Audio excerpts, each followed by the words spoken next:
What's this? No one will save me? Is that a threat? Should I take this threat seriously? Well, I guess I shall neutralize the threat the only way I know how. By reviewing it. Alright, before we get started, as always, a quick thank you to my patrons over on Patreon. If you enjoy the content I make and would like to offer your support, then for as little as $1 a month, you can get your name listed right here at the start of every video. Link to that is in the description below. And now, let's get into the actual review.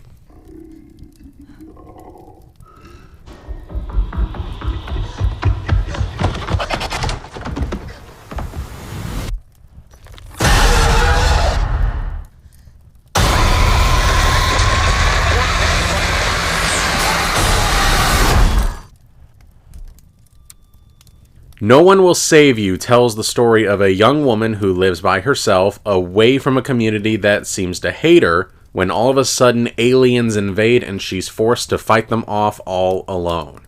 Fair warning before we start, this is another one of those films that benefits greatly if you go in knowing as little about it as possible, so forgive me if I don't go into specifics too much or list examples from the film to illustrate my points. This is one of those films that was completely off my radar.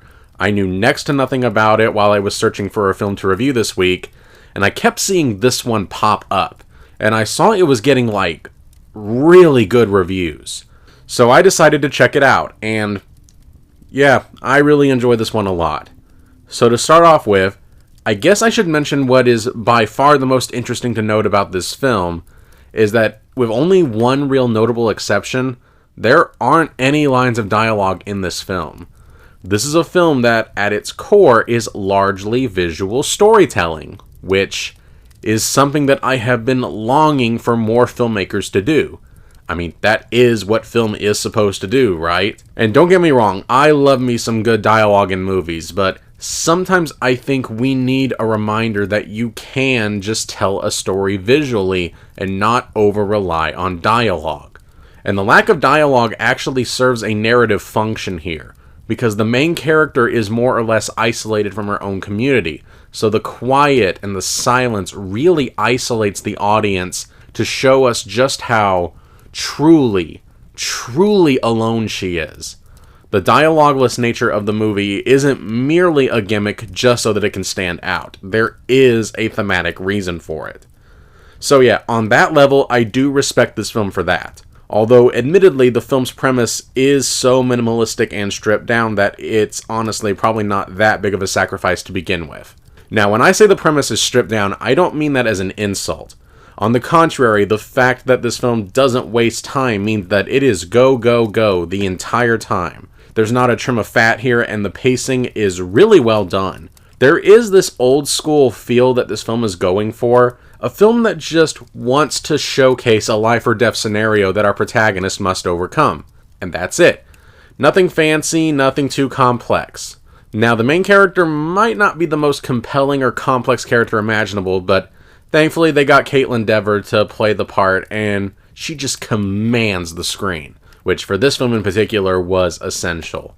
Now, the aliens themselves might not necessarily be the most original designs in the world, but there is something that they do with their feet that is really creepy and original, and that aspect about them I really liked.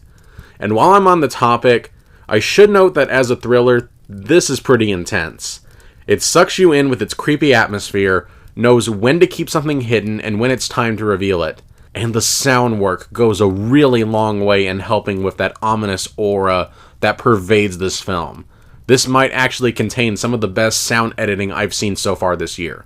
The visual effects are passable, which should not be listed as a positive, but rather as reaching bare minimum standards, but considering The Flash is a thing, I gotta give credit where credit is due. Where I think this film kind of starts losing steam for me is in the third act. It does kind of feel like that the film goes on maybe about 10 to 15, maybe 20 minutes too long, and it does kind of start to get repetitive as it settles into a groove. And the other big thing that I think is going to split a lot of people is the ending. I can see this ending really pissing off a large number of people, and I honestly wouldn't blame them. It's just so strange, and I'm not even 100% sure if I like it. I mean, it makes sense, I guess, but man, it is weird.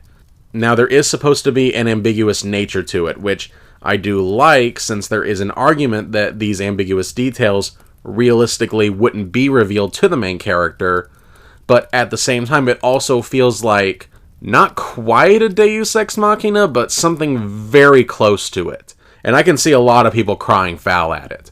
So yeah, if this film had maybe gone through just one more script rewrite, I think this could have been something truly excellent. But honestly, for what we got, I both greatly admired it and found it really entertaining. It's a nice, terse alien invasion thriller that does exactly what it sets out to do. It has flaws, including an ending I'm not crazy about, but No One Will Save You does just enough right to earn itself a full shot. And real quick, I should mention that this film is only available on Hulu. Yeah, for some reason, Disney thought this film wasn't good enough for the big screen, and so they just sent it straight to streaming. Weird decision, but okay, Disney, you know best. And I guess that's it for now.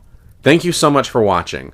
As always, if you want to see my early thoughts of any film I watch or to read more of my reviews, make sure to check out my Letterboxd account. The link to that is in the description below. And make sure that you're subscribed so that you don't miss any upcoming reviews. Have a good day, and I'll see you next time.